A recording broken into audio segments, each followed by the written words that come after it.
The Kansas Oral History Project has reviewed the original transcript of Dr. Burdett Loomis's interview of former Representative Jim Maag and wishes to capture that part of the interview on videotape for inclusion in a series of civic education films about the Kansas Legislature. This is Joan Wagnon and David Heineman as videographer. Jim Maag was elected to the legislature in 1968, representing Dodge City and part of Ford County. His entry into the Kansas legislature was just 2 years after the very significant one-person, one-vote decision by the U.S. Supreme Court, which forced statewide reapportionment and changed the composition of the legislature in Kansas and all across the country.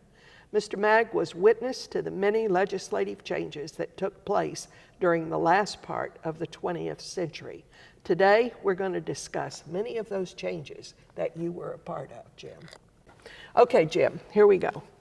Will you set the stage for your decision to run for the state legislature? Tell me what you were doing in Dodge City. We'd gone to Dodge City first in 1964 to teach at the community college. Uh-huh.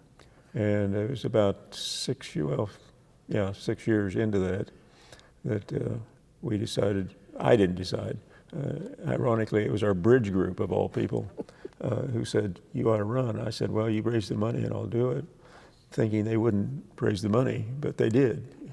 And so we got into the race. The Dodge City District, you would assume, since it's in a rural part of the state, was Republican. It wasn't. It had been Democrat for quite a number of years, and even today continues to have some strong Democrat involvement. But we had a very contested primary, but then the general election in the fall of 1968, we won by a fairly large margin, and so off we went to Topeka. What were you doing for your professional life? I was an instructor at the community college in 1968 and held that through 1976.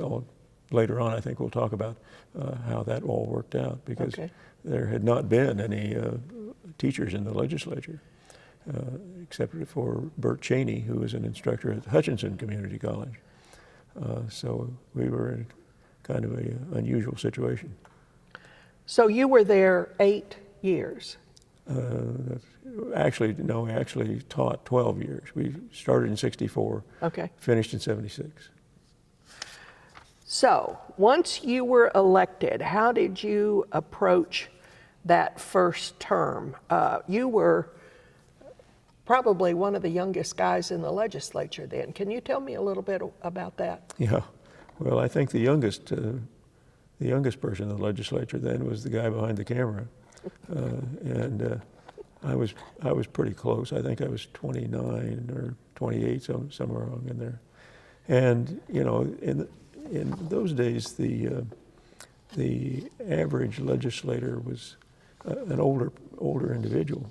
And a lot of these guys, and I say guys because there was only one gal, had been in the war, World War II, and in some instances Korea. And so it was a interesting situation that to be that young and be involved with people who'd had that much life experience. Were there any of the legislators that took you under their wing? And of course, keep in mind in those days, the power structure was pretty tight-knit, and whoever was chairman of Ways and Means, whoever was majority leader, whoever was speaker, they wielded a great deal of power, and they were not they didn't go out of their way, let's put it this way, they didn't go out of their way to help freshmen understand the process, because it was in their best interest to keep it away from them as long as possible. One man that comes to mind was the chairman of the House Ways and Means Committee, Bill Fribley from Southeast Kansas, and Bill was a he was a really hard-nosed, don't leave any prisoners type of guy, and he ate freshman legislators like us for lunch, I think. But at the other end of the scale was Clyde Hill, an attorney from Yates Center down in Woodson County, and literally held little schools with the freshman legislators to teach them how the budget process worked, this sort of thing. So it was everything balanced out in the end. There were a lot of people in the middle who were freshmen, who took the freshmen under their wing and gave them good information about how the process works. Did the chambers look much like the one we're sitting in right now, or what was it like? Oh, it was drab. My goodness, you can't imagine how drab the chamber was in those days. And in fact, that applies to the whole Capitol building. Capitol building was in terrible shape, but nothing was being done because we had a Democrat governor, i.e. Bob Bennett, and we had a Republican legislature by 2/3 majorities. And neither side wanted to be blamed for spending the money on renovating the Capitol building. So here we sat, and by the end of the session, this place was just a giant trash barrel, it seemed like. We had the confection stand right outside the House chamber here. So you can only imagine what it looked like by the end of a 12-hour day. Well, you could at least keep your office clean, couldn't you? Yeah, if we had one, which we didn't. No, it wasn't until not much later, but a decade later that we began to get positions or get chairs and office desks, this sort of thing, into the nooks and crannies of the Capitol building, so that legislators would have a little more privacy and a chance to do work under normal circumstances. I heard a rumor that you didn't even have a telephone on your desk. That's right. We didn't have telephones. Well, I take that back.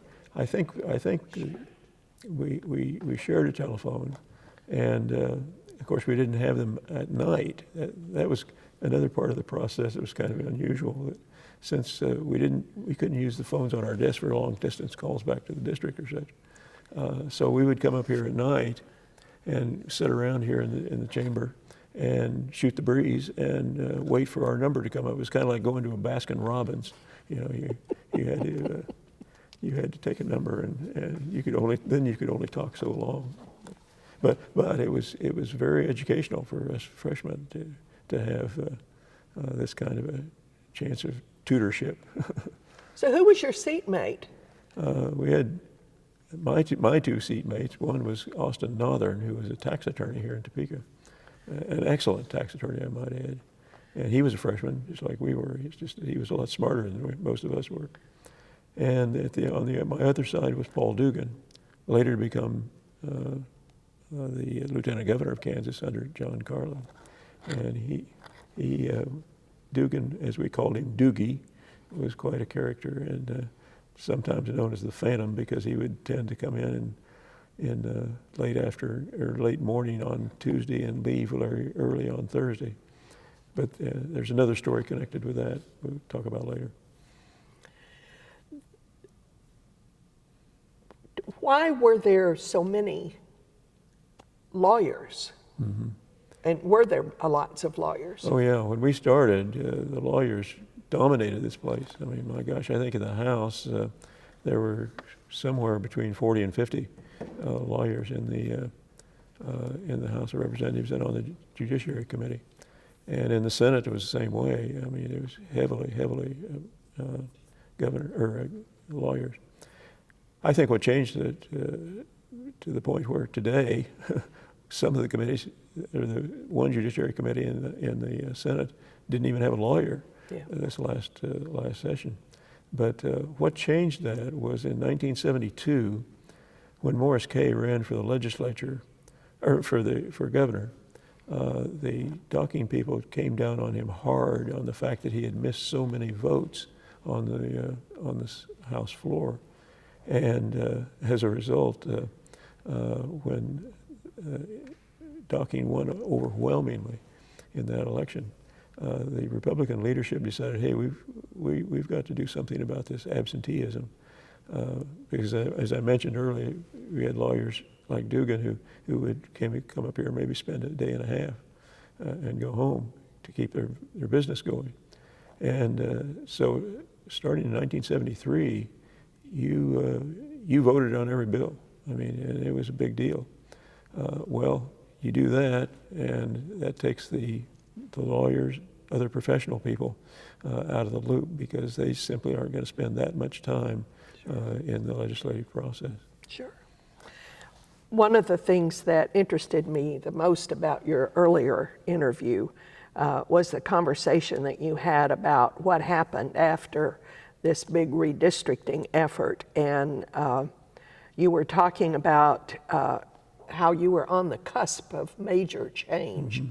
And you had these shortgrass boys. Now, I had no idea what a shortgrass boy was. Yeah. So tell me about the shortgrass boys and the change. Yeah, essentially, these were the rural people, or the rural legislators, I should say. And just a term that, as I remember, everybody used all the time. So it wasn't unusual. Speaker McGill used to also say, well, boys, again, we had very few women. He would say, well, boys, we got a lot of hay down today, so we got to work hard. So there were a lot of agricultural cliches. But so in order to get things done, you formed some kind of a coalition with the urban groups, and this is something that hadn't been done before. Is that right? Yeah, that's right. This was really out of the loop, so to speak, and it was mainly the Wichita and Johnson County legislators, and most Democrats, but some Republicans in there, who had this urban coalition set up, and we held meetings all over the state. Back up. The only non-urban types with that group were myself and Dave Heineman, from Garden City. And we would meet all over the state to kind of get a background as to what's possible and what's not possible in terms of legislation. And we were not looked upon kindly by a lot of the rural legislators.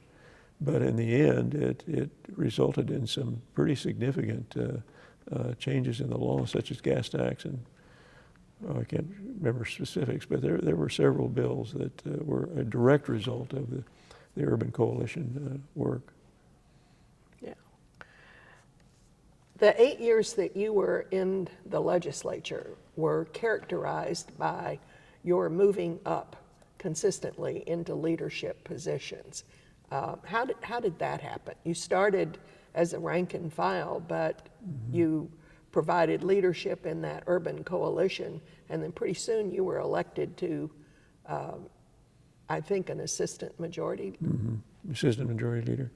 Yeah, that really didn't have anything. Well, indirectly it had something to do with the urban coalition, but it was just the way the rocks fall, so to speak.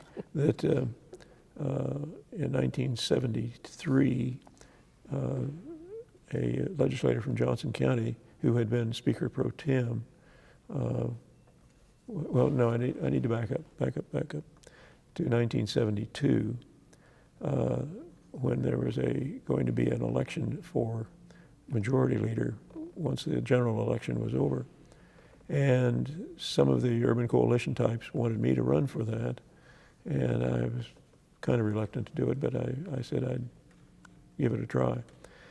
Well, on the other side, Don Everett, who was an attorney from Manhattan, was going to run for majority leader. As it turned out, as we got closer to the day of choosing leadership, it became apparent that the Everett crowd had a majority. But they also didn't want to wind up with a big split in the party if our group decided to keep pursuing it. So they came to us and said, "Hey, let's do this. Why don't we'll be the majority leader office, and you take the assistant majority leader office." And seemingly a very reasonable decision, and it kept us from having internal fights. And that was the first time that we had had an assistant attorney or assistant majority leader for the House of Representatives. And it was after that then, in 1974, the session of 74, that one of the representative from Johnson County who had the position of Speaker Pro Tem, which is theoretically the third key position in the House of Representatives, he was forced to resign his position. And so there had to be an interim election as to who was going to be pro tem for the remainder of the 1974 session. And I backed out of that at the time, and Wendell Lady from Johnson County ran against Ansel Tobias, who was a rural legislator out in McPherson County. And Tobias won. So he remained as the majority, or the pro tem through the 1974 session. Come 1975, we got a new legislature here, and Speaker McGill, who was being elected for his second term as Speaker, came to me and said, I really, really, really want you to run for pro tem.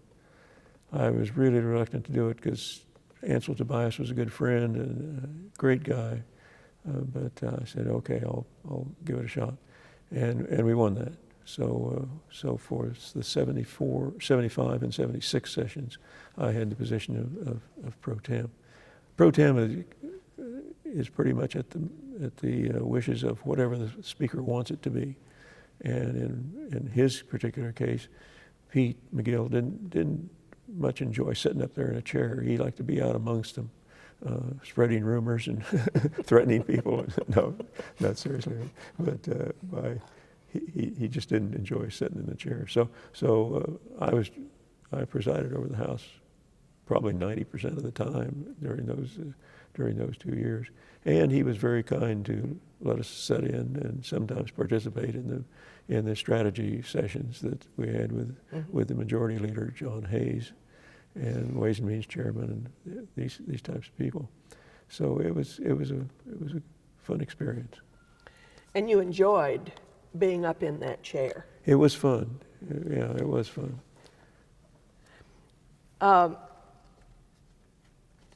Talk to me a little bit about what really surprised you when you got here. What were your expectations, and what was it really like? Yeah. Well, I suppose a lot of our concepts of what went on in the legislature were formed with going to movies such as Mr. Smith Goes to Congress or whatever that one with Jimmy Stewart. And so, you came up here and you assumed that the minute you got in your chair that there were going to be bills stacked on your desk and you were going to be in deep philosophical discussions about what's going on. And the fact was that by 11 o'clock in the morning, you didn't have anything to do. And so you kind of rummed around, got into all kinds of trouble, I suspect, as far as getting people to be mad at you when you didn't support their legislation. But one of the interesting aspects of that was that in the afternoons, a lot of the legislators lived at the Hotel Jayhawk and the Hotel Kansan right down here. And at the Hotel Kansan, they were linked to the YMCA. And so in the afternoon, a bunch of us would go over and play basketball for a couple of years before we went out and hit the streets. And in the end, we became kind of a close-knit group. And we decided, well, maybe we can play charity games around the city and such. And we did. We traveled to, Marysville. We went to Carbondale and towns that within a short distance of Topeka, and played these charity games. But the big thing that happened that year was there were enough Republicans and enough senators who liked to play basketball that they threatened each other to have a game between the Senate and the House. And we had it right across the street here in Hayden High School. And we packed the place. It was a huge crowd. Everybody thought the House would dominate because we had more people and we had younger people.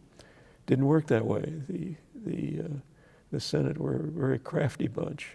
Dave Owen and Bob Story and people like this. I think the only senator who didn't play in the game was Bob Bennett, and he didn't know what a basketball looked like. But in the end, it was a fun deal, and we did raise quite a bit of money. Ironically, we then, a couple of years later, wound up playing the Missouri Legislature in a game, one here in Topeka, and then we traveled to Jeff City and played a game over there. I think we claimed that we were national champions because we couldn't find any other legislature that was willing to have a game. In order for a legislature to work, it almost seems like you have to have some way to bring people together so they can get to know each other, and you use basketball. Mm-hmm. But tell me about the importance of the Jayhawk. Yeah.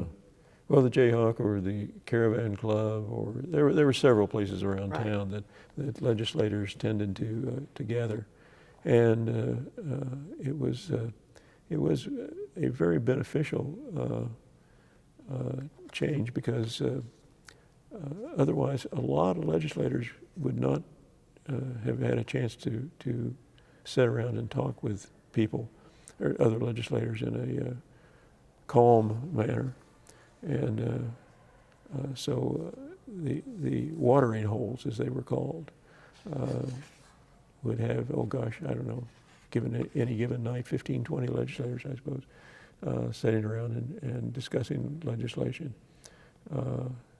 And I truly believe it had a beneficial impact on legislation, that you would get people down here during debate on the floor kind of grinding it out with each other.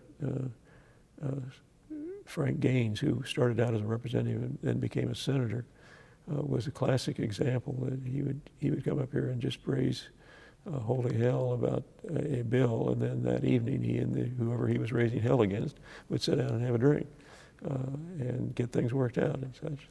So from that standpoint, it was I thought the opportunity to have these social interactions was really good. Now, in 1974, 75, the Speaker of the House, Pete McGill, the President of the Senate, Bob Bennett, decided that what we really needed to do was close all of the watering holes, and that legislators should get their pertinent information in the more traditional manner. That didn't fit well with legislators, nor with lobbyists, for that matter, who, in most instances, were picking up the tab for these get-togethers. And so, for a while, it was a little touch and go as to whether we were going to have these places available. And in the end, it did. It all kind of went back to the way it had been before 1974. But that wasn't true of other things. The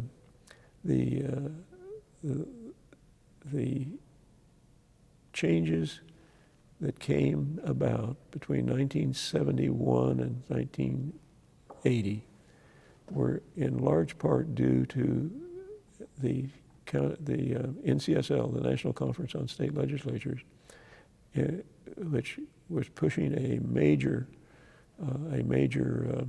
change in how legislatures operated. And they put out a book, The Sometimes Government, which was a terrible indictment of the 90% of the legislatures around the country, that they said they were inefficient, they simply weren't doing the job that they needed to do, and so they decided we'll just find out how well they're doing. We'll take a survey as to who's the best and who's the worst among state legislatures, and it came out that we were in the bottom 10, I think. Well, this did not set well at all with the leadership, and so we set about to make these changes, and that's where the majority of the big changes came in terms of consolidation of various agencies, and having having offices available, having all kinds of services available to legislators that had not been there before in getting their work done and getting it done in an appropriate manner. So, the NCSL book was a huge factor in getting certain legislation passed. The book may have been a huge factor in kind of waking everybody up to the fact that Kansas was in the bottom 10, but leaders took it upon themselves to make the kind of changes to modernize the legislature, and it was that modernization that gave rise to all kinds of productive legislation. Absolutely. Who led that charge? Was it Bob Bennett? Yeah. Was it Pete McGill? Who was it? It was both of them, and then some. Pete Locks, who was the minority leader from Wichita, was a major part of that. Pat Hurley, who was also in the House during that period. You had, I think here again, the urban coalition was kind of reborn with the opportunities that we now had to make change, and so it was an exciting time because I think if it hadn't been for that work that was done by NCSL and the legislative leadership around the country, that we may still be in the trough. But it took 10 years for that to work through, because it took leadership from legislators and it took leadership from governors. Right. At some point, you developed a relationship with Robert Bennett and went to work for him in the governor's office, didn't you? I did. That was after my last session in 1976. I didn't particularly have a close relationship with the governor, but got to know him quite well. And then when I went to work for him, of course, we had a lot of things to talk about. But I would contend that the legislative process had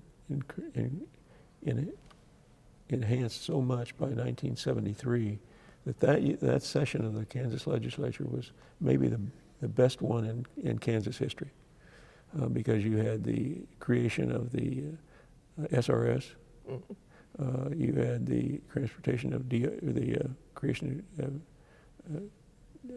Department of Transportation, and a lot of the agencies, the small agencies and such, were combined. Some you couldn't quite get it worked out. For instance, there were a lot of people who wanted to move the state treasury into a closer relationship with the governor's office. Didn't work.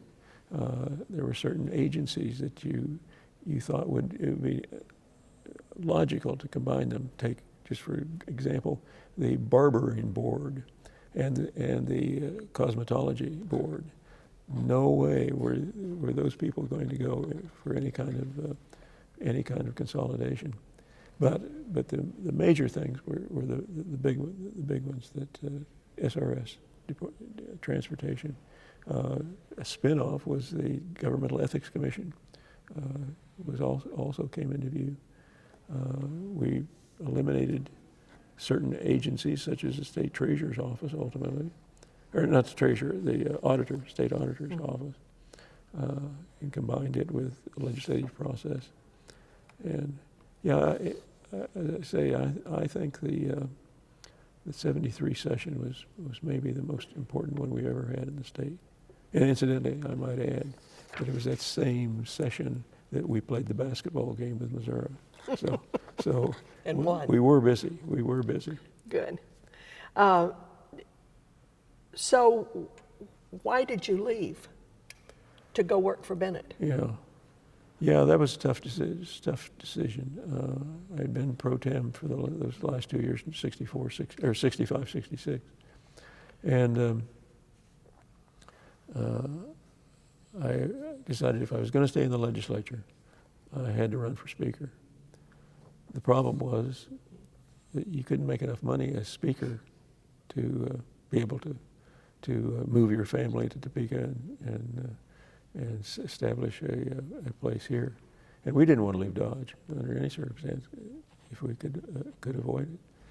And so that's when the governor and McGill, I think, said, "Hey, let's see if Maag would be willing to come to work for you." Because the governor, the first 2 years of his administration were pretty tough years because he just didn't have enough staff, and he didn't have the right kind of staff to make things work. So we decided we'd take a crack at this, and those were those were 2 interesting years because in the Senate the Republicans only had a 21-19 advantage, and several of those 21 votes were not friends of Bennett's.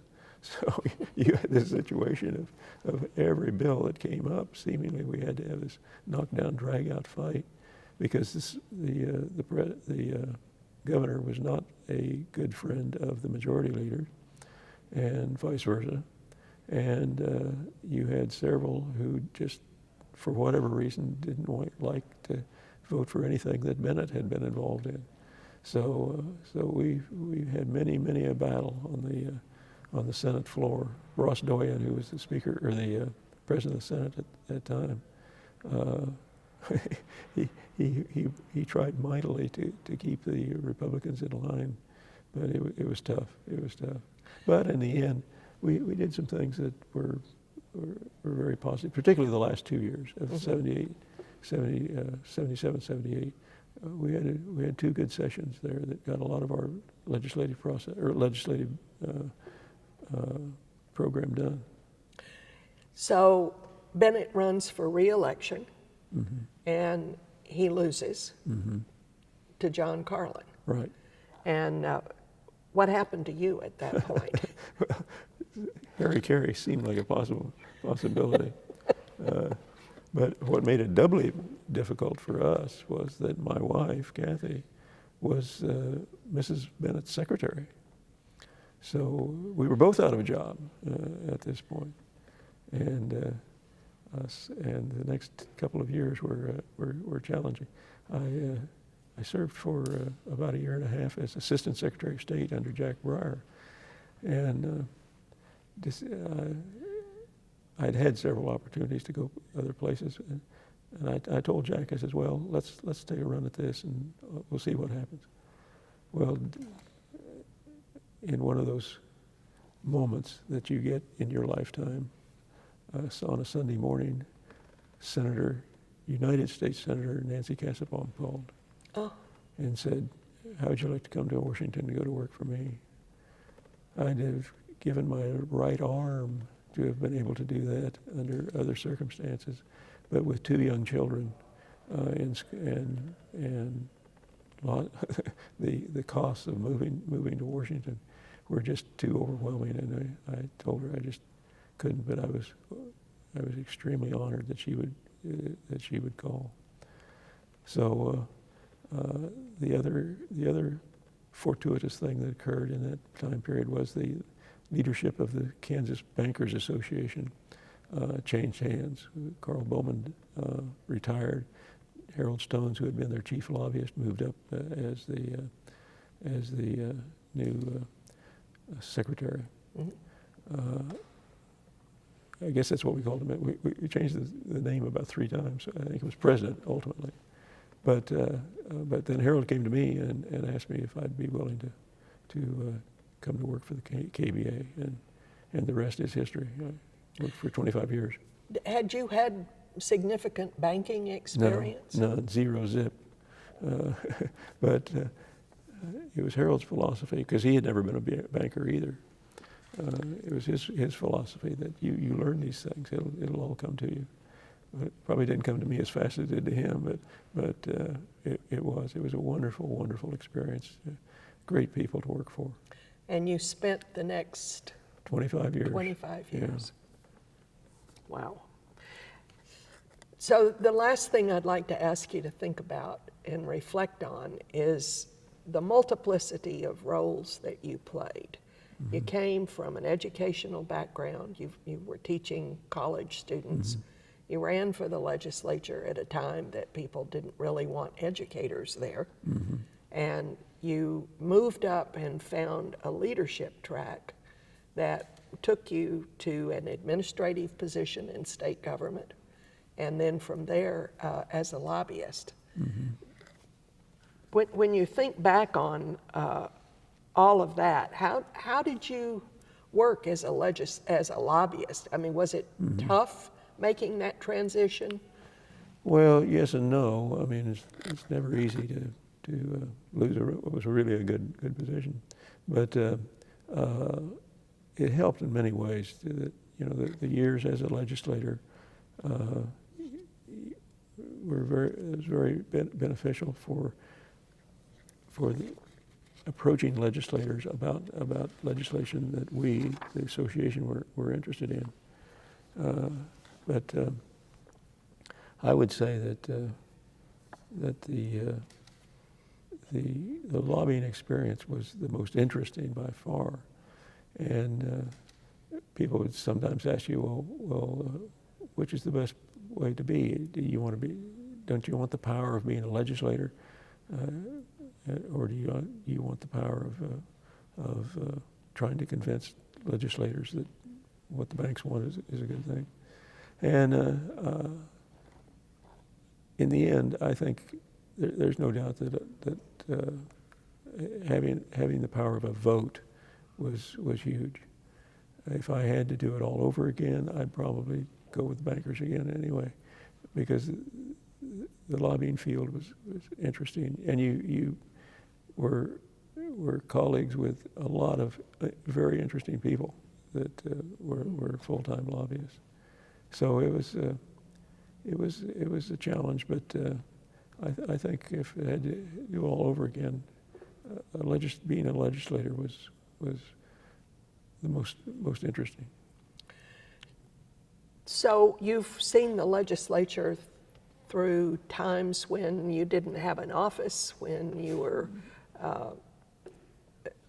disorganized as the legislature itself, all the way through this modernization process.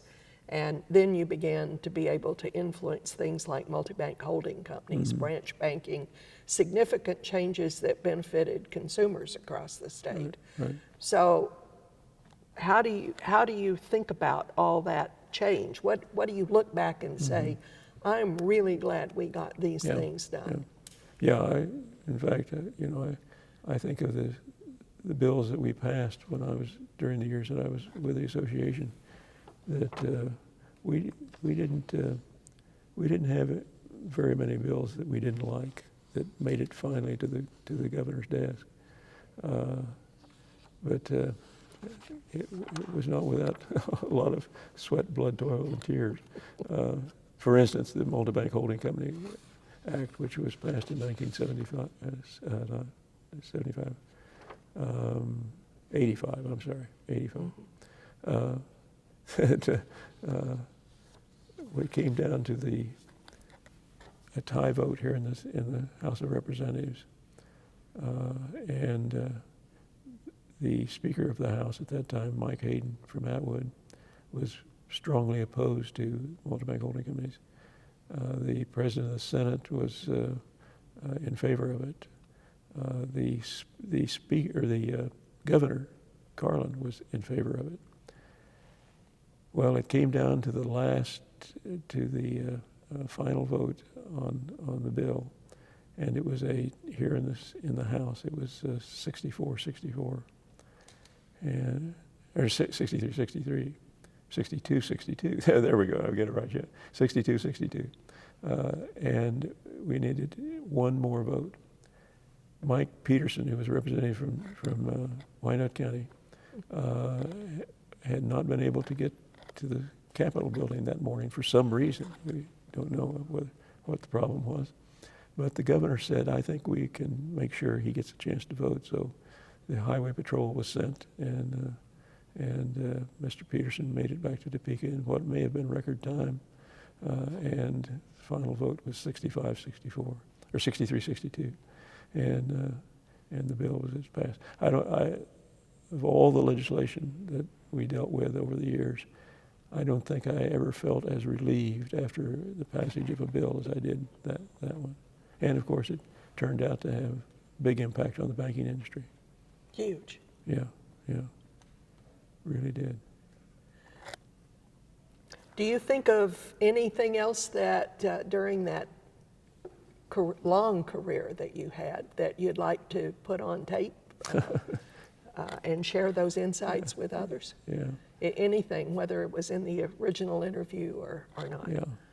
Well, I think the other thing that you really, really enjoyed as a legislator was, and a lobbyist, legislator and a lobbyist, was the opportunity to meet wonderful people, wonderful and unique people, and some you were around a lot more than others, but it wasn't, I always felt that other people or other legislators deserve the right of being sociable with you, and so that would be the biggest thing was that the characters you met. My goodness, unbelievable characters, and then the social atmosphere that you had around it, particularly when it involved the wives of legislators, the big parties and this sort of thing. It was a real experience. And you like to think that Kansas was a better place for the work that you did on it. And I think it has proven over the years that our legislature has a process that is right, and it's can be extremely beneficial for the state of Kansas. Incidentally, the NCSL survey, which we had started out as I think number 46 or something like that. I mean, we were pretty close to the bottom. By the end of the second session, after that came out, we were number one in the nation in terms of improvement. And you really have to give the leadership a lot of credit for that. But it was something we were very proud of that we had accomplished. That's remarkable. Yeah. It was a nice career you had, Mr. Maag. Thank you for doing this. Thank you. Appreciate it.